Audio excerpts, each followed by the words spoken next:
குஷ்புலாம் வளர்த்துருக்காப்புலங்க. பெரிய அளவில் ஏதோ ஒரு படத்தில் அக்காவை நடிச்சிருப்பாரு. ஆமாம், மின்சார கண்ணாலெல்லாம் எல்லாம் பல பேரோட உழைப்பு அதில் இருக்குது. இப்படிதான் அவரு. இப்போ குஷ்பு வந்து பிற்காலத்தில் விஜய் ஏதாவது ஜெயிச்சிட்டாப்புலன்னா இந்த கட்சிக்கு இப்போ குஷ்பு போகிறதுக்கு வேறு கட்சியே இல்லை. திமுகவில் இருந்தாப்புல, அப்புறம் அதிமுக கொஞ்ச நாள் இருந்தாப்புல இருக்கு, அப்புறம் காங்கிரஸ் போய் கொஞ்ச நாள் இருந்தாப்புல, அதுக்கப்புறம் பிஜேபி வந்திருக்காப்புல. இப்போ வேறு கட்சி எதுவுமே கிடையாது. கம்யூனிஸ்டில் சேர்க்க மாட்டாங்க, திருமாவளவனும் சேர்க்க மாட்டார்.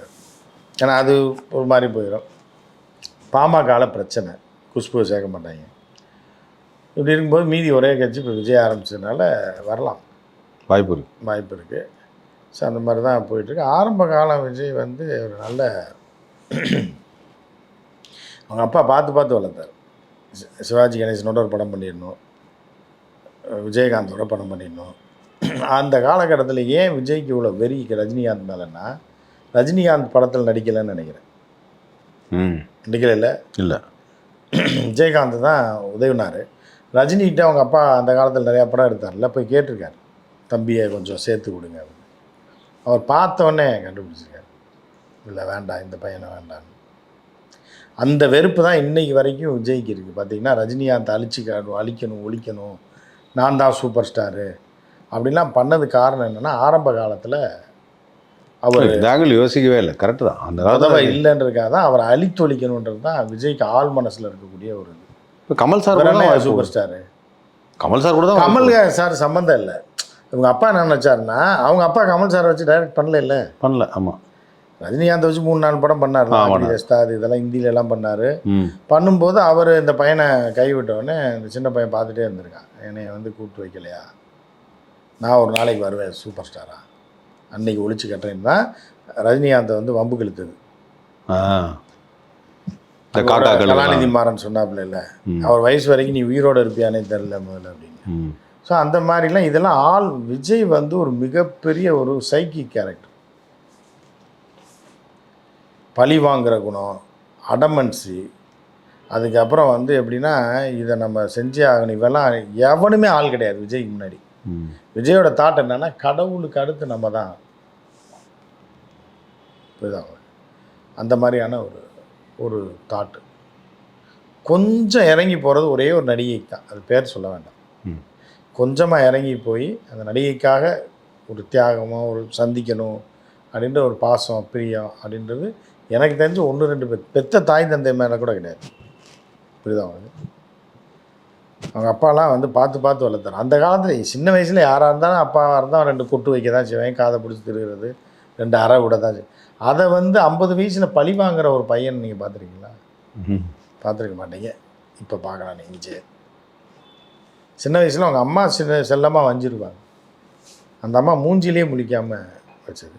2வது இந்த பிள்ளைங்க குழந்தையாக இருக்கும்போது, விஜயோட 2 பசங்க இருக்காங்களே, சஞ்சயும் பாப்பாவும், இவங்க 2 பேரும் அவங்க தாத்தா பாட்டி பார்க்க வரணும்னா இவர்கிட்ட அப்பாயின்மெண்ட்டு வாங்கிட்டு தான் வரணும். அது தெரியுமா உங்களுக்கு? சும்மாலாம் வந்து இப்போ நீங்கள் என்ன பண்ணுவீங்க, உங்கள் வீட்டில் பிள்ளைங்க இருக்குன்னா தாத்தா பாட்டி வந்தாங்கன்னா வண்டி ஏறி அவங்க பாட்டுக்கு வீட்டுக்கு வந்துடுவாங்க. அதானே, ஒரு ஓலா புக் பண்ணி டக்குன்னு வீட்டுக்கு வந்துட்டேன்னு, டக்குன்னு காலையில் பார்த்தா என்ன வந்துட்டீங்க, ஆமாம் நைட்டு கிளம்புனா வந்துட்டோம்ப்பா பேர பிள்ளைய பார்க்கணுன்னு, இன்னும் கொஞ்சம் இஞ்சி பிஸ்கெட்டு, ஏதோ அவங்க சக்திக்கு தான் அந்த மாதிரி நியாயமான விஷயம், யதார்த்தமான. மதுரையெல்லாம் பார்த்தீங்கன்னா சீனி சேவை வாங்கிட்டு வருவாங்க. புரியுதா? காராச்சேவி சீனி சேவெல்லாம் அந்த காலத்தில் வாங்கிட்டு வந்து பிள்ளைங்களுக்கு கொடுத்து பேர பிள்ளைங்களை கொஞ்சம் வாங்கி. ஆனால் வந்து விஜய் பிள்ளைங்க சீனி சேவை கூட பார்த்தது கிடையாது. ஏன்னா வாங்கிட்டு வர முடியாது, அப்பாயின்மெண்ட் இவங்க அப்பாட்ட வாங்கிட்டு தான் வாங்கிட்டு வர முடியும், பார்க்கவே முடியும். சந்திரசேகர் இவங்களும் வந்தாங்கன்னா ஒவ்வொரு நாளும் வந்து இதுதான். இது அந்த சரத்குமார் ஒரு படத்தில் நடிச்சிருப்பாரு, துண்டு போட்டு வந்து பார்ப்பாங்கல்ல, பார்த்தீங்களா? அந்த சூரியவம்சம் தினம், அதாவது பேரம்பேத்திகளை பார்க்குற பூரா சூரியவம்சம் கேரக்டர் தான் வந்து பார்ப்பாங்க 2 பேரும். விஜய் சந்திரசேகர் ஒரு துண்டை போட்டுப்பார், அந்த அம்மா முந்தானியை பல்ல கடிச்சிட்டு தான் அந்த பிள்ளைங்களை பார்த்துருக்கு. இல்லைன்னு சொல்லுங்கள். நிறைய பேர் தெரியாது. பெத்த தாய் தந்தையை மதிக்காத ஒரு மனுஷன் அரசியலில் வந்து. ஆனால் மாநாட்டில் எல்லாத்தையும் கட்டியெல்லாம் பிடிச்சிட்டு, அது எப்போ எல்லாம் நியூஸ் போட்டதுக்கப்புறம் எங்கள் பாடி லாங்குவேஜை பார்த்தா தெரியலையா, ஏதோ நடிக்கிறக்காக அவனை வரச்சோன்னே உட்காரு சரி வா அப்படின்ற மாதிரி தான் இருக்கும். ஒரு பாசம் அதில் இருக்காது, ஒரு டச் இருக்காது. சும்மா இப்போ இவங்களும் வந்து மகனை விட்டு கொடுத்துடக்கூடாது அப்படின்ற ஒரு இதில் தான் வந்து இருக்குமே தவிர ஒரு டச் இருக்காது. ஏன் அவங்க அப்பாவை கூப்பிட்டு மேடையில் உட்கார வச்சாங்கன்னா அவர் தானே எல்லாம் ஆரம்பித்து மன்றத்தெல்லாம் இது பண்ணது. பேச வைக்க வேணாம், பேச வைக்க வேணாம், சும்மா கூப்பிட்டு உட்காருங்க அப்படின்னு சொல்லலாம்ல. அந்த மரியாதை கூட கொடுக்காம பார்வையாளராக, பெத்த தகப்பனையே பார்வையாளராக உட்கார வைக்கக்கூடிய மாபெரும் தலைவர் யாருன்னா தங்கத்தலைவர் தான். ஸோ இதெல்லாம் புரிஞ்சுக்கிறாத தற்குறிகள் இதை தேடி போய் அடி வாங்கி சாகுது அப்படின்னா என்ன பண்ண முடியும்? ஒருத்தன் முன்னாடி வாழ்க்கையில் என்ன பண்ணியிருக்கான்னு தோண்டி எடுத்தாலும் அவன் என்ன பண்ணுவான்றதை கண்டுபிடிச்சிடலாம். பின்னாடி என்ன பண்ணுவான்றது தெரிஞ்சு போயிடும். அது தெரியாமல் வந்து போய் விழுகிறாங்க. அப்படிங்கும்போது அது வந்து ரொம்ப இதாக தான் இருக்கும். இவங்க இந்த இதெல்லாம் பண்ணும்போது, இவங்க கட்டி பிடிக்கும் போதெல்லாம் வீடியோலெல்லாம் போடும்போது பாசத்துடன் கட்டி அணைத்தார். அது இவங்க காசு கொடுத்தா எது வேணாலும் போடுவாங்க. ஏன்னா ரீசெண்டாக கூட ஏதோ ஒரு வீடியோ பார்த்தேன்னே, தலையில் கை வச்சாப்புல, அதுக்கு உடனே பின்னாடி ஒரு டைலாக், என்னம்மா இப்படி பண்ணுறீங்களே, எனக்கு ரொம்ப தாங்க முடியலையேன்னு டைலாகாக வருது.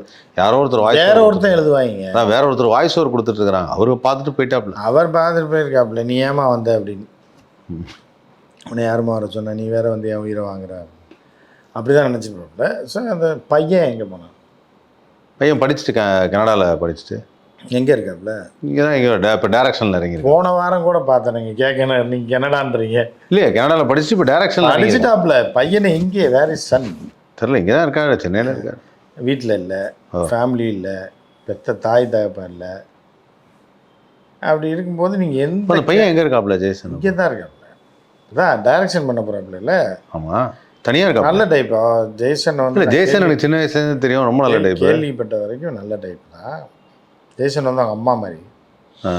ஆனால் வந்து என்னென்னா, பழகின வகையில் அவருக்கு தெரிஞ்ச ஆட்கள்லாம் அதுதான் சொல்கிறாங்க, நல்லா ரொம்ப சாஃப்டான டைப்பு, அடமெண்ட்டான ஆள் கிடையாது. அப்போ நீங்கள் வந்து ஒரு மனுஷன் எதுக்காக வாழ்கிறான்? பொண்டாட்டி பிள்ளைக்காக வாழலாம், இல்லை பெற்ற தாய் தகப்பனுக்காக வாழலாம். நீங்கள் எதுவுமே இல்லாமல் நீங்களாக ஒரு சுயநலவாதியாக ஒரு சைக்கோவாக வாழ்ந்துக்கிட்டு இருக்கீங்க அப்படின்னா நீங்கள் வந்து தலைமை பதவிக்கு என்னத்தை பிடிங்கிடுவீங்கன்றது தான் கேள்வி. இல்லை, இப்போ இந்த அரசியலுக்கு வந்துட்டால் நீங்கள் குடும்பத்தில் உள்ள எல்லாத்தையும் சேர்த்துக்கிறீங்கன்னு சொல்லுவாங்கன்னு சொல்லி அதுக்காக தவிர்த்துட்டு போகிறோம். அதுக்கு சில பேர் என்ன போட்டு தள்ளிட வேண்டியதானே. அதுக்கு ஆள் இருந்தால் தானே பிரச்சனை, புரியுதா? அப்படி பண்ணிடலாமா? இல்லை, அப்படி சொல்கிறேன். பின்னாடி இருந்தால் தானே அது பின்னாடி மோடிஜி மாதிரி ஆக்கிட வேண்டியதான் பேசாமல். மோடிஜி தெரியாது. இல்லை, மோடிஜி வந்து தன்னியாசம் போயிட்டார்ல சின்ன வயசுலேயே. மனைவி விட்டார், கடவுளை போய் அடையிறதுக்காக அப்படியே அங்கே விட்டுட்டு போயிட்டார். அவங்க அம்மா மட்டும் இருந்தாங்க வயசான காலத்தில். அவங்க தான் இப்போ ரீசெண்டாக இறந்துட்டாங்க. அது முடிஞ்சு போச்சு. அது அவர்களுடைய லைஃப்பில் அப்படி நடந்திருக்கு. இந்த மாதிரி இருக்குது. இதுக்கு மேலே நம்ம என்னத்தை சொல்ல முடியும்? ஆனால் இவருடைய வளர்ச்சியில் வந்து இந்த வரிசையாக படங்கள் பண்ணார். ஆரம்பத்தில் சங்கவி எல்லாம் வந்து ரொமான்டிக் படங்கள், நல்ல பாட்டு, டான்ஸு, ஃபைட்டுன்னு கமர்ஷியல் படங்களாகவே நிறையா இது பண்ணுச்சு. அப்போ தேவாசரோட மியூசிக் கொஞ்சம் தூக்கி விட்டது. அதுக்கப்புறம் வந்து பார்த்தீங்கன்னா இந்த இவர் பொலிட்டிக்கல் ரீசனாக படங்கள் பண்ண ஆரம்பித்தது எப்போன்னு நீங்கள் நினைக்கிறீங்க? முதல் ஏனியே சங்கவி தாங்க. புரியுதா? ரெண்டாவது வந்து அப்படியே வர்றார். இயக்குநர்கள் தான் ரெண்டாவது ஏணி, ரெண்டாவது படி. புது இயக்குநர்கள் தங்களுடைய அறிவை பயன்படுத்தி படத்தை இதை பண்ணி லவர் பாயா மாற்றி பண்ணி அந்த மலையாள டைரக்டர் தான் ஃபாசில் தான் வந்து ஒரு மனுஷனாகவே மாற்றினது. ஒரு நல்ல ஒரு பையன், நம்ம வீட்டு பையன், அவன் வீட்டு பையன் மாதிரி அந்த இதை கட்டி தான் இன்றைக்கி வரைக்கும் அழுகிறாங்க. காதலுக்கு மரியாதையில் ஏற்பட்டது. ஆமாம், அப்போ ஏற்பட்ட மரியாதை இன்றைக்கி 40-42 பேர் செத்து போயிட்டாங்க வரைக்கும். அந்த அளவுக்கு இருக்குது. அதற்கப்புறம் அந்த கில்லி பல்லி அப்புறம் இதெல்லாம் இருக்குது. அதெல்லாம் வந்து தூக்கி எல்லோரும் வந்து அவங்களுடைய அறிவை பயன்படுத்தி மேலே கொண்டு வந்து விட்டாங்க. இருந்தாலும் வந்து இவர் வந்து காலகட்டத்தில் அஜித் சார் நடிச்சிருக்காரு, விஜய் சாரும் நிறையா படங்கள் பண்ணியிருக்காரு. அஜித்தோடைய படங்களில் வந்து பொதுவாக நான் பார்த்தது வந்து வெரைட்டிஸ். அவர் இப்போ காட்ஃபாதர் படத்தில் வெரைட்டி பண்ணுற ஒரே ஒரு விஷயம் சொல்லுங்க. நீங்கள் சினிமா ஆரம்பித்த காலத்தில் வெரைட்டி பண்ணுற எந்த ஹீரோவாக இருந்தாலும் விளங்காமல் தான் போவான். புரியுதா உங்களுக்கு? வெரைட்டி பண்ணுற ஹீரோ இப்படி பண்ணுறேன் அப்படி பண்ணுறேன் ஒன்றுமே நடிக்கவே கூடாதுங்க. 4 பேர் அடிக்கிற மாதிரி ஆக்ஷனு, 2 சாங்குக்கு டான்ஸு, 4 டைலாக்னு, இது மட்டும் கையில் ஆயுதம் இருக்கணும். அருவாள்னா அருவாள், கத்தினா கத்தி, துப்பாக்கினா துப்பாக்கி. இது மட்டும் இருந்தால் தான் நீங்கள் ஆக்ஷன் ஹீரோவாக முன்னேறி ஆட்சி அமைக்கிற வரைக்கும் வர முடியுமே தவிர, கமலஹாசன் மாதிரி 14 ரோல் நடித்தாலும் கடைசி காலத்தில் எம்பி ஆகலாம். அதே பெருசு. கவுன்சிலர் ரேஞ்சுக்கு தான் ஆக முடியும். புரியுதா அவங்களுக்கு? தப்பி தவறி இவங்கால தடுக்கி கிடுக்கி விழுகிறப்ப ஐயோ தூக்கி விடுங்க, இவர் விழுந்துட்டார் அப்படின்னு தூக்கி விட்டு சரி டெல்லி அனுப்புங்க அப்படின்றாங்க. நீங்கள் ஆக்ஷன் ஹீரோவாக இருந்தீங்கன்னா நீங்கள் ரஜினிகாந்த் எடுத்துங்க, எம்ஜிஆர் எடுத்துங்க, ஆக்ஷன் ஹீரோ அழுகவே தெரியாது அப்படின்வாங்க. புரியுதா அவங்களுக்கு? அவருடைய பிளானிங்கே வேறு. அதாவது விஜய் வந்து எம்ஜிஆருக்கு ரியல் லைஃப்பில் அப்பா இல்லை, அம்மா இறந்துட்டாங்க. ஆனால் விஜய் வந்து என்னென்னா அப்ரப்டாக அப்பாவும் அம்மாவையும் கட் பண்ணி போடுறாப்புல. ஆனால் எம்ஜிஆர் என்ன பண்ணுவார்னா படத்துலேயே அப்பாவை தூக்கிறார். எம்ஜிஆருக்கு மகனும் இருக்காது, அப்பாவும் இருக்க மாட்டாங்க, மகளும் இருக்காது. புரியுதா உங்களுக்கு? இது எல்லாமே சைக்கலாஜிக்கல் பிளான். எனக்கு தெரிஞ்சு பெட்ரோல் தான் பிள்ளையான ஒரு படத்தை தவிர மற்ற எந்த படத்துலையுமே எம்ஜிஆருக்கு பையன்கிறதே பையன் விவரம் தெரிஞ்ச பையனாக இருக்க மாட்டானே, குட்டியா ஒரு பையன் அப்படி சூப்பர் பிள்ளையாக இருக்காது. அது யாருன்னே அடையாளம் தெரியக்கூடாது. பெரிய பையனாக இருந்தாலும் அவன் வளர்ந்து வந்து எம்ஜிஆரோட வாரிசுன்றாங்கல்ல, மக்கள் நம்பிடுவாங்க. ஓகே, புரியுதா உங்களுக்கு? இப்போ ஒரு 15 வயசு பையனை போட்டோன்னு வைங்களேன், 5 வயசில் பெரிய பெரிய பையனாக இவர் தான் எம்ஜிஆர் பையன் இந்த மக்கள் நம்ப ஆரம்பித்து சொத்தை அவனுக்கு எழுதி வச்சுருவாங்க.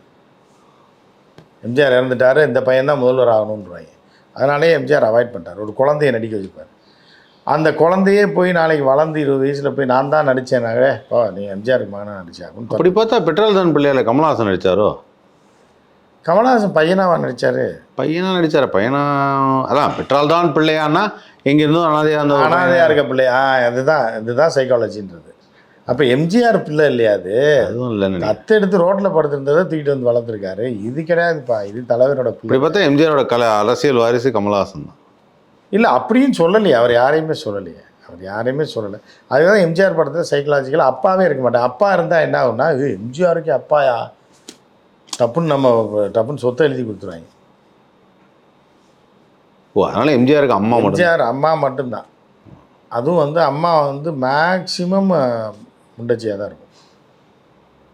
ஒரு இதில் கூட புருஷனை காட்ட மாட்டாங்க. புருஷன் செத்தவா தான் தாய் சொல்லை தட்டாதேன்னு. அவங்க அப்பா எங்கேயானா இல்லை அவர் செத்துட்டாருன்றாங்க. புரியுது அவங்களுக்கு? ஸோ இந்த மாதிரி தான் சிவாஜி கணேசன் ஏன் வீணாக போனாருன்னா தருதலை பிள்ளையாக அவருக்கு போட்டுருவாங்க. கஞ்சா குடிச்சு கொலகாரனாக இருப்பான் சிவாஜி மகன். அவனை இவரே சுட்டு கொள்வார். எப்படி சென்டிமெண்ட்டில் ஒர்க் அவுட் ஆகும்? கட்சியில் அரசியலில் வந்து எப்படி ஜெயிக்க முடியும்? ஒரு பக்கம் அவன் மனசுக்குள்ளே இருக்கையா மகனை கொன்னவையா இருந்தாலும் அப்படின்னு, ஒரு பக்கம் வந்து நேர்மையானவரையா மகனையே கொண்டாருன்னு. இப்போ இந்த டைலாக் இதில் இப்போ டிஸ்கஷன் எதில் போனால் மகன் மேலே போயிடும்.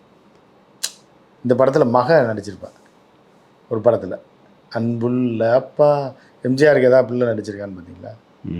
கடைசி வரைக்கும் காலேஜ் போய் அதுக்கப்புறம் ப்ரொஃபஸர் ஆகி எஸ்டேட் மேனேஜர் ஆகி அப்படியே இருப்பாரே தவிர கல்யாணமே பண்ண மாட்டார். அந்த எஸ்டேட் மேனேஜர் ஆகி ஒரு 100 ஏக்கர் இருக்கும், சுற்றி பார்க்குற அளவுக்கு கூட ஜீப்லாம் இருக்கும். அப்பையும் வந்து லதா வந்து முன்னாடி விழுந்துடும். 60 வயசில் எம்ஜிஆருக்கு கல்யாணம் ஆகிருக்காது. அந்த இளம் பெண் சிட்டு வந்து முன்னாடி விழுவும். அதை அப்படியே அணைச்சி தூக்கி அதே ஜீப்பில் வச்சு கொண்டு போய் காப்பாற்றுவார். அப்பையும் கல்யாணம் பண்ண மாட்டார். படம் முடிகிறப்ப தான் கல்யாணம் பண்ணுவார். முன்னாடியே பண்ணிட்டா குழந்தை பிறந்துடும் எங்கேன்னு கேட்பாங்க.